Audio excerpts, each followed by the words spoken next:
Hey, what's up, everybody? This is JTC Boy coming at you with the Culture Stream podcast. This is episode 5, I believe. We just got done doing a podcast at White Shield, but now we're back in the studio with a special guest, Mr. Dakota Louis. How are you, sir? Doing pretty good. He's PBR, INFR? Yeah, I professional bull rider, past Indian World Champion 3 times over at the INFR. So I've had some luck through our career as of yet, but looking forward to what the future holds. That's awesome. I like to hear that. Then we got brother Rope with us. Say what's up. What's up, everybody? And then, of course, brother Terrence over here. Hello. But yeah, today we are going to talk about life of rodeo, cowboy culture.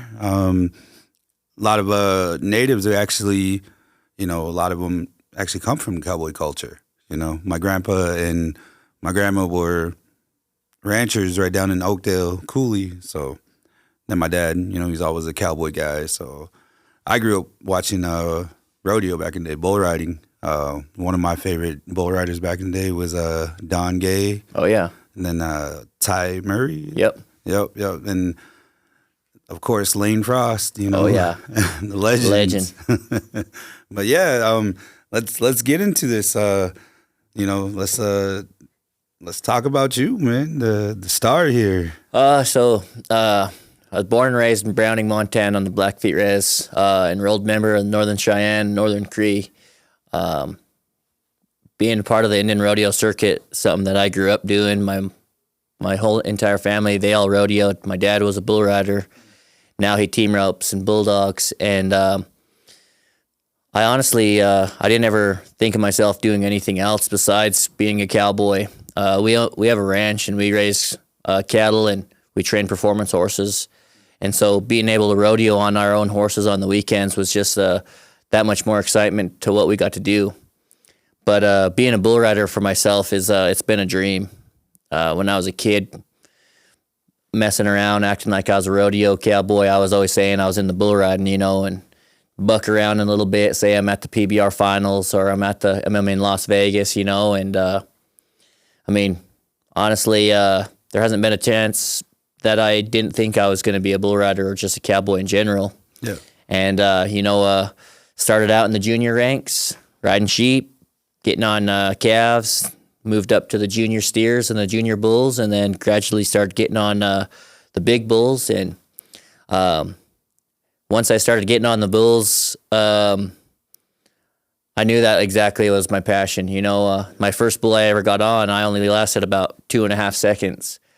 But the thrill and the adrenaline of it all, it put that fire in my heart and that will that this is what I want to do. Yeah. And then seeing people close to me that was out there, that was in the professional ranks, that were making success, just inspired me even more, and I just used that as tools to make each step that it took for me to get to where I am. Yeah.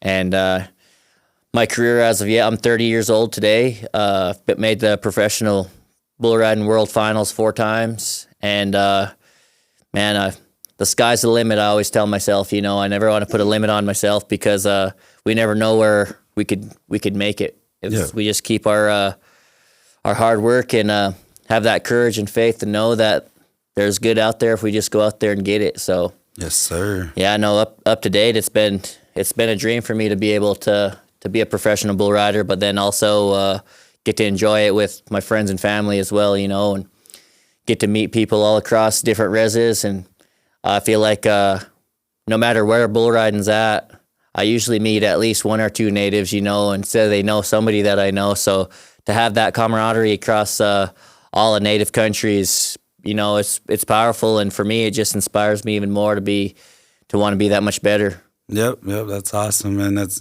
good to hear.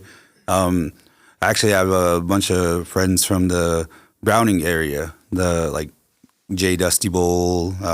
That's my uncle. Really? Yeah. Then Mike LaFramboise. Oh, and then Marvin Weatherwax. Oh, yeah. Yeah. Yeah, I know. I was actually around the powwow scene quite a bit. Back in the day, I felt like there was always a rodeo and a powwow go together. Yep. And Jay being so close to us, we was always want to go watch him sing, and then he would introduce us to all the people that he was close to in the powwow world. And after I won the INFR the first time in 2010, the INFR was in November, and that January he gave me a CD. He said, "Oh, I want you to listen to the song on here. Made me think of you. It's number 9." It's like, all right, back in the day, putting CDs in there, go to number 9, hear it jamming out and stuff. I was like, man, I like that song. It's like, oh, good, because I made that song for you. Nice. And to have that right there, people from, or I guess family from the powwow world, to be able to want to do that for me, it struck me pretty deep, and just kind of let me know, like, the support that I do have, and that if we just go out there and do our best at whatever we, put our mind to, that you never know what you can inspire someone else to do. Yep. And that little piece right there, that stuck with me. And Midnight Express, they're the ones who made the song for me, and I'll awesome. still always hold that dearly to my heart, just because of the meaning with it. Yeah. That's awesome, man. I mean, that's true. One of the things that I really appreciate, that really like inspires me nowadays, is just seeing natives just getting out there now, seeing natives just doing their thing, sports, music, art, whatever. I mean, back in our day, I don't want to say how old I am, but I'm a lot older than you. But we actually had like sports just to kind of keep us going and stuff. And, it's just like, now people are actually just going full out. Like, that's the way off the reservations and things like that, and, rodeo wise and stuff, yeah, that's probably all you could really see yourself ever being, was just a cowboy. Oh, yeah. Just a bull rider, eh? And that's the thing, growing up, I played basketball and I wrestled, and our entire town would be behind our team, pushing us forward, wanting us to win, and then kind of have that power of when we would play at home, having our friends and family being there watching over us, that always kind of inspired me to want to be my best that day. And once I started riding bulls professionally and started branching out from my normal places I would go, that it was uncomfortable for me because it was new. Yeah. There was a lot of people I didn't know. A lot of times I'd travel by myself. But then as time went on and I started doing good, and none of that mattered, because it stuck so close to my heart on what I wanted to do. Yeah. And then once I would come back home and see my friends or my family, and any little comment that they had made towards, what I was doing was always good, and it always made my heart feel good, like I was doing something right. And fast forward to last year, the PBR, the biggest event that we have in Montana, is Billings, Montana. And it's actually the first PBR I've ever went and watched as a kid. And I actually won it last year. And to have, my home state, a lot of family and friends that, I grew up riding against or roping against or playing ball against or whatnot, had seen that. And still to this day, there'll be people that come up to me and just tell me, like, I seen you win that, and that made me feel good. And so for people to tell me that just by watching me ride bulls, inspired them or made them feel good in some type of way, really, that's what it's all about for me. I feel like as Native people, the powerful support that we have, man, I feel like we can take over the world. Yep, and by me just riding one bull at a time across the country on a national level, just kind of showing anybody that if you want to do something and you put in the work and just continue to keep that faith and courage, regardless of the ups and downs, that yes, sir, we can make big things happen. Yes, sir. I really like that thinking, because that's what inspired me to start my company, Culture Stream. And I've always told myself, if natives could come together, we could accomplish a lot. We could move rocks as individuals, but when we come together, we could move mountains. Oh. And sure. that's what I feel is just like, we need to get that mindset, because, our way of life is kind of on the hinges at some point, you know, our languages and ceremonies and things like that. And, you know, it's just kind of goes to show that, hey, you know, let's represent as natives. Let's be proud. You know? Oh, yeah. Help each other out, too. Exactly. Right? Yeah. And that's the hardest part is just like, you know, we come from a generational trauma and generational, what do you call it, like lateral hatred. Like families not getting along because, you know, something happened maybe 50, Way 60 back years when. ago. Exactly. And we're a part of that, you know? Right. Yeah. But it's just like, you know, let's say we could squash all that and we can make something happen, you know? It can be our generation or the next generation to do something. Yeah. But that's the hard part about our native people is that we're hard-headed and it's just like, man. Trying to be better than each other. Yep, exactly. Right. And, you know, it's just like, man, you know, let's help each other. Yeah. You know, you get your flowers, I get my flowers, you know? Yeah. And that's what a lot of people don't really understand with our lifestyle. It's just like with powwows and things like that. It's like, yeah, you know, powwows, they're fun, they're awesome, but it's just like there's more to it than just powwows. Right. Yeah. And same with rodeo, you know, and cowboy culture. Like we all come from a part of that. I mean, I've asked my brother Terrence, I said, man, do you even own any sneakers? Just moccasins. Just moccasins. And I've never seen him in trunks either, so he's always just been a boots and pants type guy. Yeah. But heck yeah, I mean, you know, if you guys have anything you guys want to share with the, you know, cowboy culture and, you know, things growing up, you know, feel free to chime in. What was your score at Billings when you won it? So it was 3 rounds. The first round I was 88.5. I split the first round with world champion Kaique Pacheco, Brazilian cowboy. Yeah. The second round I was 86.5. And so I came into the final round number 1.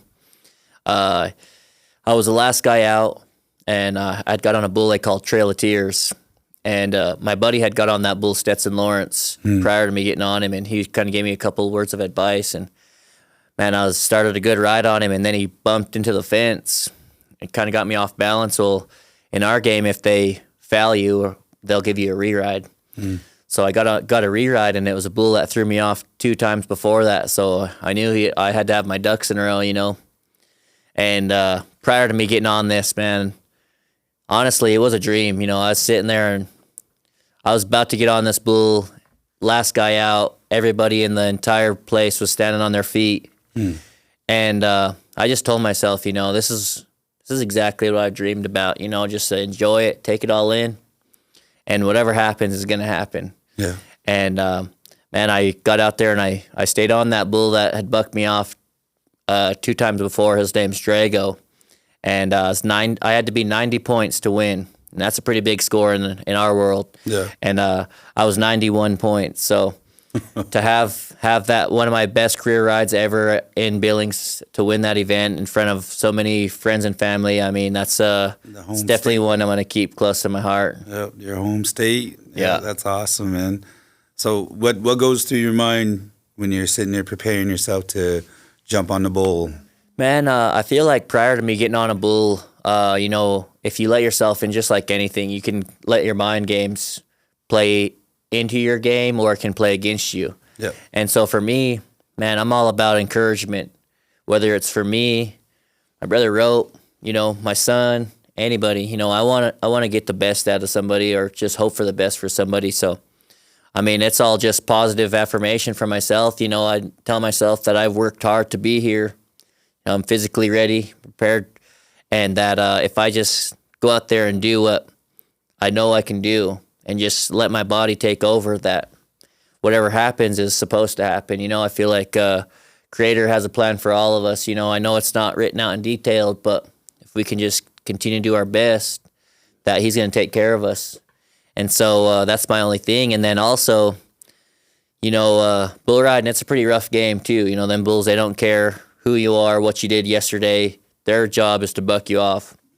And so in another way too, I'm going in it as a fist fight, you know. Yeah. Like, I don't care what this bull is, who he is, like, I'm the man right here, you know. Like, this bull, he has no chance, and that's every time. And I feel like bull riding's such a dangerous game that if you don't have that kind of mentality that you're going to win, or you don't believe in yourself 110%, then you might as well not even do it, because the risk factor is way too high for you just to do it, half-assed, as you will. And so, I mean, even team roping, that's my game is in that exact moment. I just tell myself, I am the best, because right then and there, that's all I can do is be my best. Yes, sir. And then I feel like when it don't go our way, when you have that mentality, it gets frustrating at that exact moment. But then again, I always tell myself, well, I'm just thankful that I get to do this. I'm healthy. There's a lot of people that wish that they could get to do this that are physically unable. And honestly, that's my biggest thing, is just being thankful for each breath that we get, win, lose, or draw.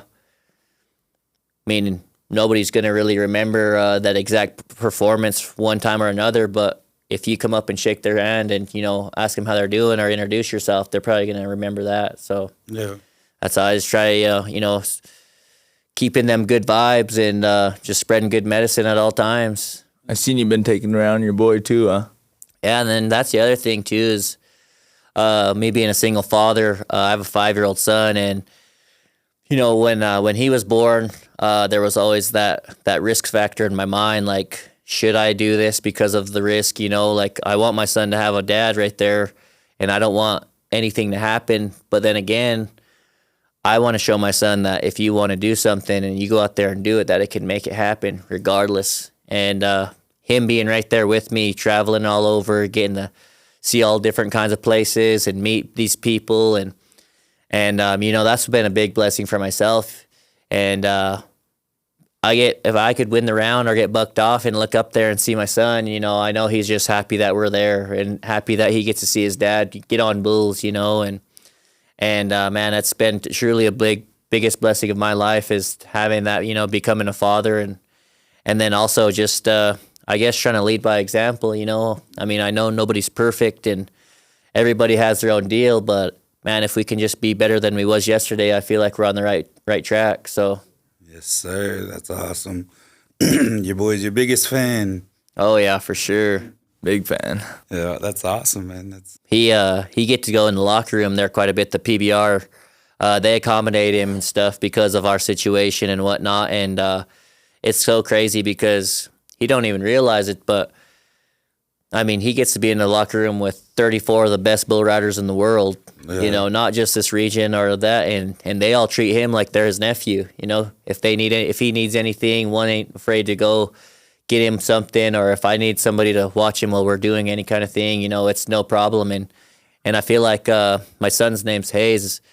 He understands that too. He understands that at this point, I have to do what I got to do, but he's comfortable with being that. And then also he brings his gear bag and all of his stuff to every single event, so he thinks he's entered. And when he walks in that locker room, he turns from a 5-year-old to a 25-year-old. And anybody that asks him, what bull he's going to get on, he's giving them an answer and stuff. And his main thing is, I'll spur that bull. Don't matter what it is, And man, that fires me up too. Just kind of seeing that demeanor of him, and them days that don't go as like I planned, or maybe I got bucked off, or maybe we got a little roughed up, and just to see his little demeanor, kind of walking with his swag, knowing like, oh yeah, I'll spur that bull too. I'm like, well, I wonder where he got it from. That's pretty awesome, man. But then again too, like people ask me all the time, like, do you think he's going to be a bull rider, or do you want him to be a bull rider or whatnot, I mean, I just want my son to be happy and do something that he truly believes in and loves, whether that's bull riding, whether that's playing baseball, whether that's anything, I feel like if I just show him that what I believe in and I went after it, then that'll install that into his mind and heart too, But if he wanted to do anything else besides bull riding, I'd be all right with it, because it's definitely a dangerous game. But if he did want to do it, I'd do everything I could in my power to show him everything I know. So yes, sir. That's the way to do it. And me being a father, it's just like I can't live vicariously through my kids, and my ex-wife, that's what she is. It's like, you try to live vicariously. It's like, no, I just try to encourage them. Right. if they're not playing sports, it's just like, any father would be like, hey, let's go play ball. And if they don't want to, it's like there's nothing you could do. Can't wear them out on anything. Yeah, and it's just raising them to be a good person in their life. That's what our goal is as a parent, That's the thing too. I feel like it kind of gets a lost concept of just being kind, kind of having that respect for each and every person that you come about on our journeys and stuff. And, like you said, we're not trying to tear anybody down. We're just trying to build everybody up. And, people can say what they want about me, win, lose, or draw. I mean, I always know who I am. But then again, the people that do know me, they know what my meaning is and what I'm about as well. So, I mean, I feel like if we just continue to keep being the best we can, like I said, us as Native people, the power we have, we could change the world. Heck yeah, that's... Don't let no one hold you back, too. Yep. And you see, like Native culture, it's right now our podcast is being like streamed in Poland, England, Kenya, and a few other countries, and that shows that a lot of people are interested in our way of life. And what I love is just that being given the opportunity to show that there's more than just powwows, Right. And rodeo. And, I want to thank you for coming on and, sharing this, because this is an experience for me. And like I said, I haven't been to a rodeo since I can't even Since Lane remember. Frost Road. I mean, Cheyenne in '89. Yeah. And there was a picture of me, just a little guy. There's a Cowboy, was the name, something small, but he was just a local cowboy back in South Dakota area. But he ended up giving me his number, and they put it on the back of my jacket, and I was walking around, and all the cowgirls were signing it, and cowboys. I was like, heck yeah, man. Give me your number. But yeah, back then they didn't have a cell phone, so I couldn't give mine out. I was only 7 years old, but... And that's what I mean, too. You holding on to that for as long as you did, that memory right there, just by that guy just giving that number, that good feeling. And that's what I'm referring to when I tell people, trying to spread that good medicine is just them little things you can do and not trying to tear down anybody, regardless of anything, I mean, you never know what somebody else might be going through, and just that little bit might have just changed their day, might have changed their entire life, so... Yeah, and that was inspiration to me. It was just like, damn, I got a bull rider number, Yeah. But it's like I've never really, like, I've always been a music guy, and that's something that's always guided me. My older brothers, they've been bull riders, and one was even a clown for chasing all the bulls around and stuff. So Bullfighter. Yeah, bullfighter. Yeah, it's like, man, you guys are crazy. I'm scared of them bulls, man.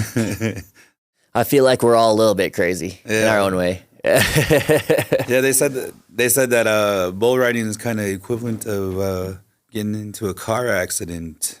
Man, it can be, but then again, it could be like equivalent to out there on the dance floor with your girlfriend, just going with the flow. Yeah, the timing is right. Right. Yeah. No. And that's the other thing too. Us as Native people getting to live in this fast-paced world, but then also knowing our roots, where we come from, knowing exactly what our ancestors had to do for us to be here, to be able to enjoy this life, today's world, and just always kind of being grounded, Yes, sir. I feel like sometimes we kind of get a little bit off track of being grounded, and just knowing who we are and where we come from is a huge factor. And for me, that always just brings me back to where I need to be. I feel like anytime I start second-guessing anything, even second-guessing myself, because I feel like we all can do that. We all can kind of get down on ourselves during certain situation, and then just actually remembering who we are and what we stand for. That's awesome, man. What's your next event going on? So my next event is July 19th through the 22nd, Big Sky, Montana, PBR. And then that following Tuesday and Wednesday, Cheyenne Frontier Days, PBR. So we got a few days off until then, but it's going to be nice to be home and to enjoy ourselves there and just continue to prepare and be ready to go, because, man, I'm ready to just get on a good winning streak myself. So just got to continue to work and work harder. Nice. Well, Go get practiced up and all. yeah. Oh, yeah. What do you got going on tomorrow? So we actually are going to be over there at the Healing Horse Arena and Partial. I'm going to put on a 1-day basics of bull riding, steer riding clinic. It's free. So any youth that wants to come out and maybe just enjoy their time, try it out. We're going to have friendly stock, so going to be easy for everybody to, build your confidence, and then also just kind of get to know me, I guess, in a way, and just get to enjoy it all. I mean, it might be the only bull or steer you ever get on in your life, but it definitely be one that you'll always remember. So Yes, sir. that's going to be a good event. We're looking forward to it. Nice. So when we do our podcast, we usually talk about like Powell pet peeves or, just something that just kind of irks us, and like people that set up chairs all weekend but never sit down. Oh, yeah. That's the biggest one right there. Every Powell has that. Right. But rodeo world, what would be like a pet peeve or something that just kind of... Man, I think, there's a few, I guess, but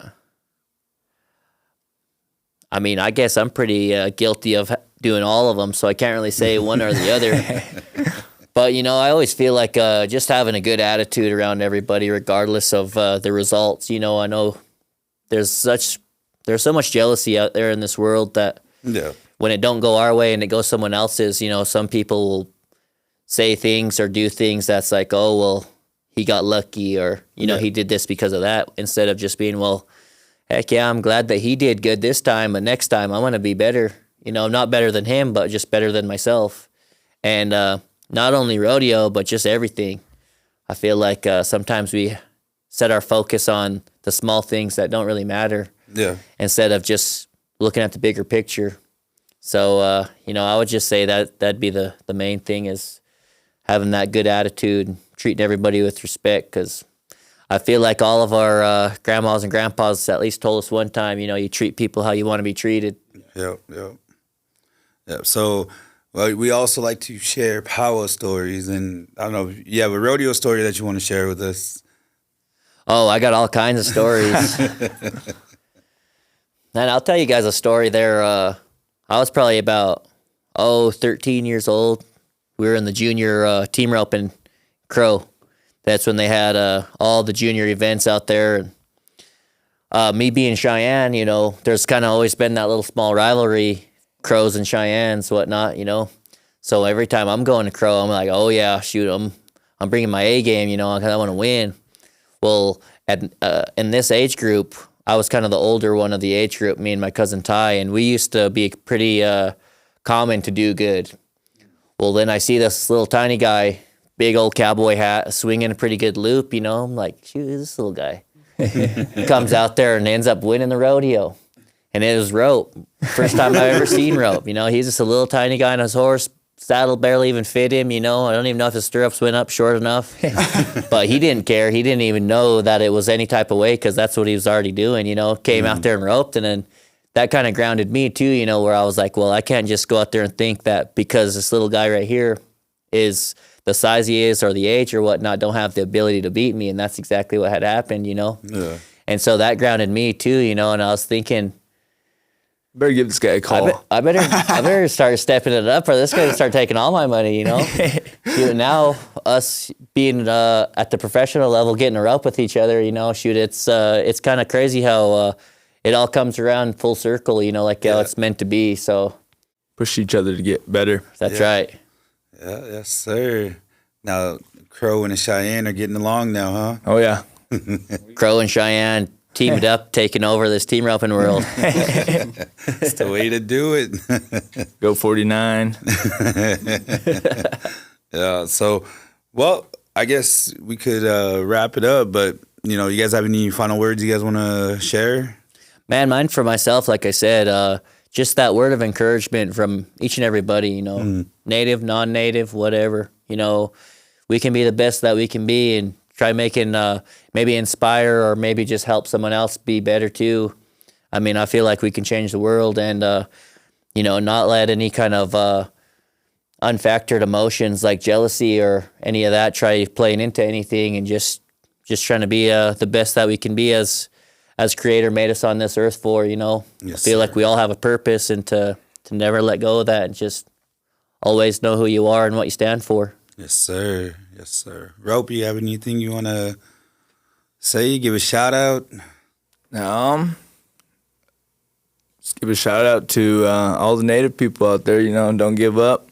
Keep on going. Just pray for each other, motivate each other too. Yes, sir.